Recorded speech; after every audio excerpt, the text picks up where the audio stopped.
আসসালামু আলাইকুম। তো গাইস, আমার নাম নাবিউল শেখ। তো গাইস, আজকে একটা ঘটনা বলবো। সেই ঘটনা হচ্ছে একটা ছেলের এবং একটা মেয়ে এবং একটা ছেলের বাপের। তো গাইস, সে একটা ঘটনা এবং বেঙ্গলের ঘটনা এটা।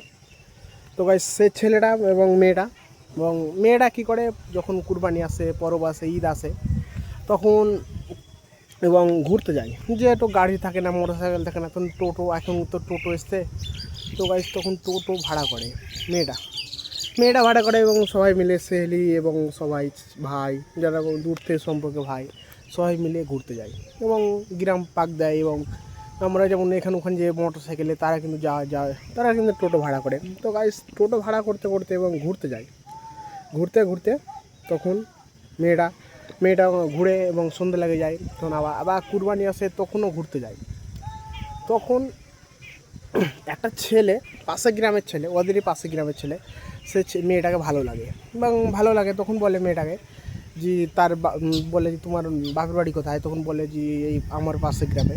তখন বলে যে এই গ্রামটা। তখন সেই ছেলেটা এবং তার মা বাপকে নিয়ে যায়। মেয়েটাকে ভালো লাগেনি, বলে বিয়ের কথা।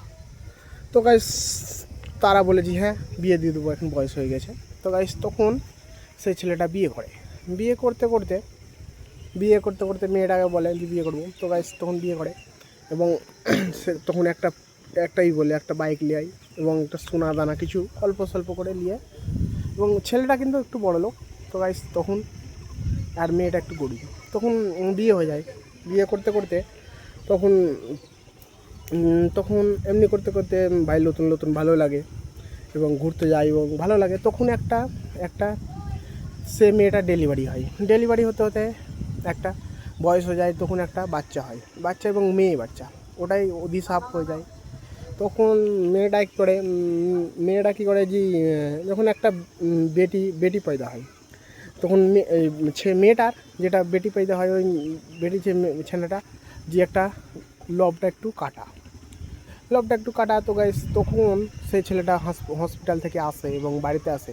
একটু মেয়েটা বড় হয়, তখন বলে যে আমি বিটি ছানা নেবো না। এই তখন ওই তার মানে ছেলেটার বোনরা বলে যে আমি ব্যাটা ছেনা নেবো, বিটি নেবো না। তো গাইস, তখন একটু ঝামেলা হয় অনেক। তখন তাকে ঘর থেকে বার করে দেয় এবং সে বাপের ঘরে থাকে। তখন একটা ফাইসালা হয় যে তখন বলে যে আমি ব্যাটা ছেনা নেবো, তখন বলছে বিটি নেবো না। তো গাইস, দেখো, বিটি ব্যাটা সেটাও আর কিন্নার, সেটা উপরওয়ালার হাতে। যখন যাকে দেয়, কারো বাঝা মেয়ে, তাদেরকে ছেলে হয় না, তারা কী অসুবিধায় থাকে। তো গাইস, যাদের ছেলে নাই, এই দুনিয়াতে কেউ নাই। তো গাইস, বিটি আর ব্যাটা এটা দেখি লাভ নাই, তোমাদেরকে ছেলে এবং সবাইকে নিতে হবে। তো গাইস, তখন একটু ফাইসালা হয় অনেক, 2-3 বছর ধরে একটা চলে, ঝামেলা চলে। তো গাইস, সেই ছেলেটা এখন একসঙ্গে সংসার করছে এবং সেই ছেলেটাদের এখন অনেক জমি আছে এবং তার বোনের কি যে মানে ছেলে হলে এবং কাউকে সম্পত্তি দিবে না ওই জন্য। তো গাইস, আমি এটাই বলতে চাই, কারো পেটে কিন্নার জন্ম নিবে, কারো পেটে বিটি ব্যাটা নিবে, ওটা দেখে লাভ নাই। তো গাইস, তো সবাইকে মেনে চলতে হবে আর মানুষকে এহানত করতে নাই। বিটি আর ব্যাটা সবই বাচ্চা, নিজের বাচ্চা তো সবই বাচ্চা। তো আসসালামু আলাইকুম, মেরা নাম নাবিউল শেখ।